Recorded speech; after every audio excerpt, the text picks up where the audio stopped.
корхонаи насоҷӣ ҷамъияти дорои масъулияти маҳдуди арвис дар асоси технологияи замонавӣ бунёд гардидааст, ки ба истеҳсоли матои патдор ва маҳсулоти тайёри патдор аз қабили намудҳои гуногуни сачоқ, халат барои тамоми синну сол ва дигар номгӯии маҳсулот машғул мебошад. иттилоъ дода шуд, ки корхонаи насоҷии арвис имкон дорад, ки дар як сол 3600 тонна ресмони пахтагинро коркард намуда, аз он маҳсулоти патдор истеҳсол ва бо сифати баланд ва тарҳу шакли бозоргир пешниҳоди харидорон намояд. содироти маҳсулоти тайёри ҷамъият марҳила ба марҳила дар назар дошта шудааст, зеро дастгоҳу таҷҳизоти корхона имконият медиҳад, ки маҳсулоти ниҳоии он дар доираи стандартҳои ҷаҳонӣ истеҳсол карда шавад. айни замон корхонаи нав 500 номгӯи маҳсулоти насоҷиро истеҳсол менамояд. дар корхона дастгоҳҳои муосири насоҷӣ аз Белгия, Олмон, Туркия, Ҷопон ва Корея харидорию насб шудааст ва онҳо имконияти хуби таъмини сифати баланди маҳсулоту рақобатпазир будани онро доранд.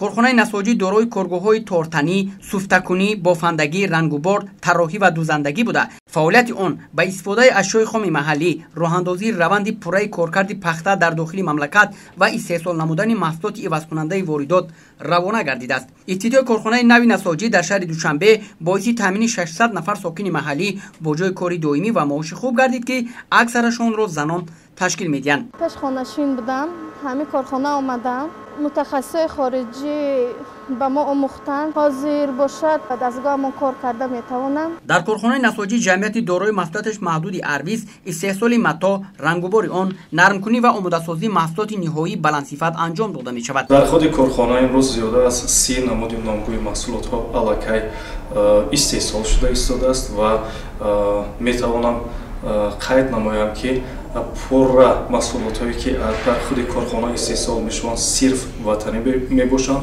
аз шурӯъ аз худи ришта ва то ба маҳсулоти ниҳоӣ ки дар худи корхона истеҳсол мешавад.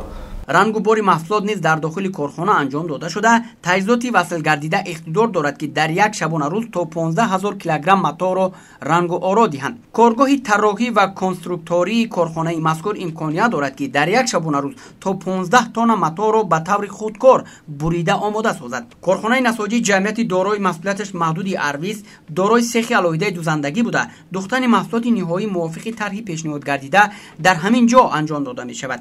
ин коргоҳ дорои 88 дастгоҳи замонавии дузандагӣ, таҷҳизоти дастмолкуниву нармкунӣ буда, маҳсулот мувофиқи фармоиши мизоҷон ва талаботи бозорҳои истеъмолӣ омода карда мешавад. таъмини шароити мусоиди корӣ дар корхонаи навтаъсис дар мадди аввал қарор дошта, дар ин ҷо кормандон бо либоси корӣ ва нақлиёти хизматӣ таъмин буда, ошхонаи барҳаво бо 300 ҷои нишаст дар ихтиёри онҳо қарор дорад. корхонаи насоҷӣ ҷамъияти дорои маҳсулияташ маҳдуди арвис дар доираи нақшачорабиниҳо ба истиқболи ҷашни 35-солагии истиқлоли давлатии ҷумҳурии Тоҷикистон бунёд гардида, дар ҳудуди иншоот мағозаи алоҳидаи фурӯши маҳсулоти ниҳоӣ бунёд гардидааст. корхонаи насоҷии арвис имкон дорад, ки дар як сол 3600 тонна ресмони пахтагинро коркард намуда, аз он маҳсулоти патдор истеҳсол ва бо сифати баланд ва тарҳу шакли бозоргир пешниҳоди харидорон намояд. дар оянда содироти маҳсулоти тайёри ҷамъият низ марҳила ба марҳила дар назар дошта шудааст, зеро дастгоҳу таҷҳизоти корхона имконият медиҳад, ки маҳсулоти ниҳоии он дар доираи стандартҳои ҷаҳонӣ истеҳсол шавад.